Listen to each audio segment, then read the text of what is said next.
Сәлеметсіздер ме достар, мен каналыма қош келдіңіздер. Бүгін біз сіздермен кешкі асқа қамыр хасид деген тамақ жасап үйренеміз.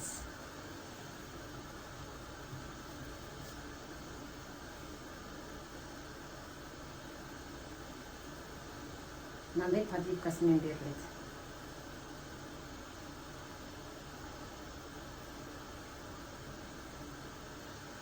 Достар, видеоның соңына дейін менімен бірге болыңыздар, бірге жасап үйренейік. Ең бірінші рисімізді кішкентай қазанымызға майымызды құйып, көп май қажет емес, 100 грамм май болса жетеді. Бірінші майымызды құйып, жақсылап жуып алдық күрішімізді. Таза суға бірнеше рет жудық. Енді осы майымызға салып қуырып аламыз.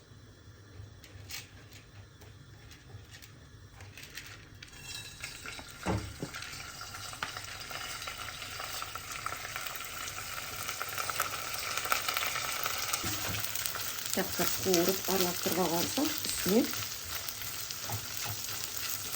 көп су құймаймыз. Азғантай су, 150 грамм су құямыз дағы, қақпағын жауып 10 минутқа бұқтырып қоямыз.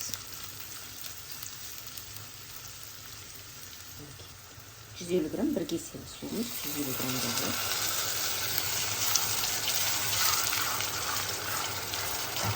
Тұз салсаңыздар да болады, салмай қойсаңыздар да болады. Неге десеңіз, қазір етпен бірге тұзымен араласады өзі. Астын жай басамыз. Келесі енді бізде қамырымызды илеп аламыз. Қамырымызға 500-600 грамм ұн қажет болады. Бір чай қасық тұзымызды саламыз. Тұзымызды салып жақсылап араластырып аламыз.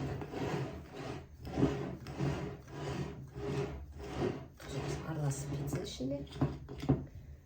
Бір жұмыртқамызды саламыз.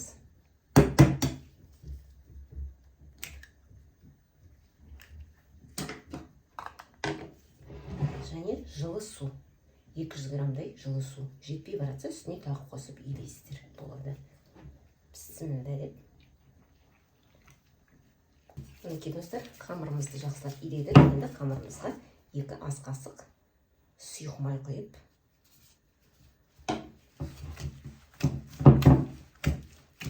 тағы да кішкене бастырамыз. Тестамыз дайын. Енді осы тестамызды пакетке орап 10-15 минут июі қанғанша қойып қоямыз.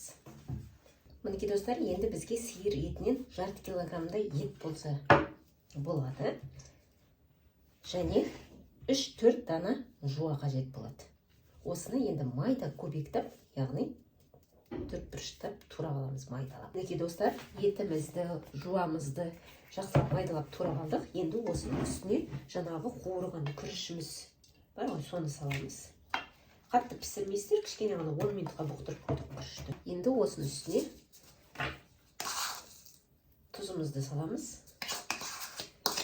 Мен бір чай қасық тұз және қара бұрыш. Ішіне зира салсаңыздар да болады, приправа. Не қандай дәмдеуіштер қосқым келеді десеңіздер, өз еріктеріңіз дәмдеуіштер қосуға болады. Енді осыны жақсылап араластырып алайық. Мінекей достар, жақсылап араластырып алдық. Күріш, жуа, ет. Фарш салсаңыздар да болады. Негізі еттің орнына фарш салып жасасаңыздар да болады. Өздеріңізге ыңғайлы болса, ол тезірек. Мінекей, начинкамыз дайын, фаршымыз. Енді қазір тестамызға кірісеміз. Мінекей достар, қамырымызды 3 бөлікке бөліп алдық. Бізге жайғанға ыңғайлы болсын деп қалған бөлігін бөліп қоямыз. Қамырымызды жақсылап мантыға жайғандай жайып аламыз.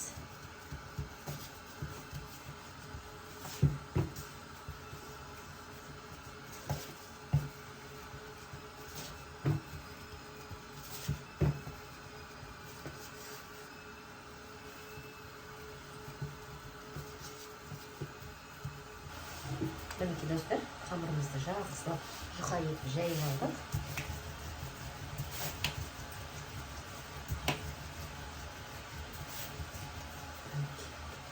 Енді мантыға кескенге алып, майда көбіктіп кесіп аламыз.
осы тестамыздың бәрін тіс қатарынан жайып алайық. Ыңғайлы болады. Ыдысқа сұйық май құйып алыңыздар. Сұйық май қажет болады сіздерге. Енді осы қамырымыздың ішіне жаңағы начинкамыз бар ғой, начинкамызды саламыз.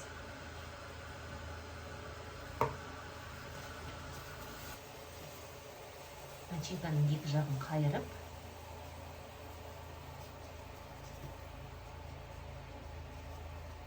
дөңгелек етіп былай орайсыздар. Және мантаваркаларыңызды дайындап алыңыздар. Мантаваркаға жаңа май не үшін қажет дедім ғой, осы майға начинкаларыңыз, мантаваркаларыңызды майламай қойыңыздар. Майға салып алып, бәрін мантаваркаға былай тіс қатарынан қойып шығамыз.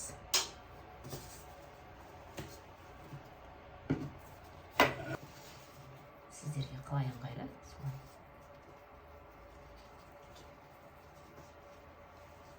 Майға малып алып, мантаваркаға қоя береміз.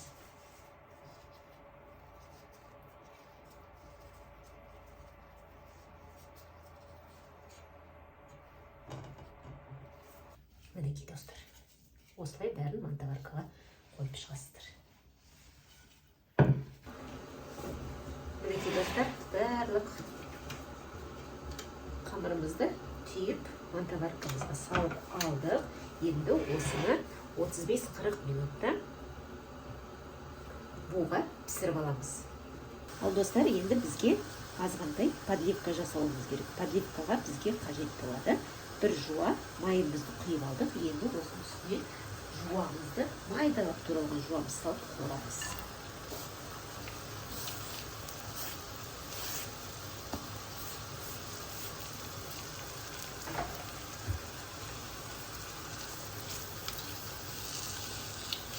Достар, енді осының үстіне қызанағымызды саламыз. Қызанақпен бірге біз азғандай сарымсақ, яғни чеснок турадық.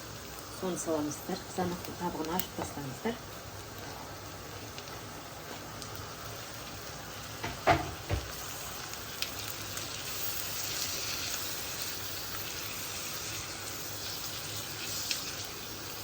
Енді осының үстіне бір ас қасық қызанақ пастасын саламыз. Қызанақ пастасын саламыз. Енді жақсылап осыны араластырамыз.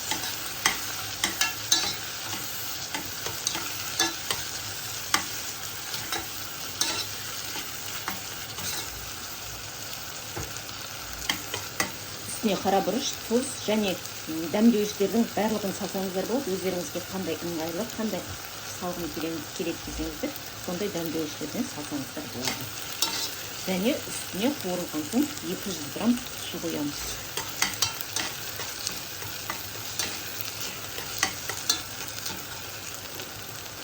Мінекей 200 грамм қайнақ су қоямыз. Мінекей біздің подливкамыз дайын.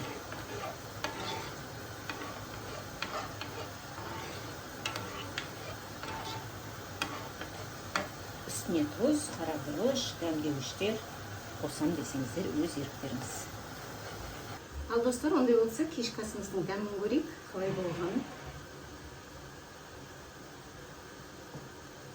Ешқандай жыртылмаған, жабыспалған, жақсы піскен. Мынандай подливкасымен, подливкасына малып, піссін деп дәмін көрейік.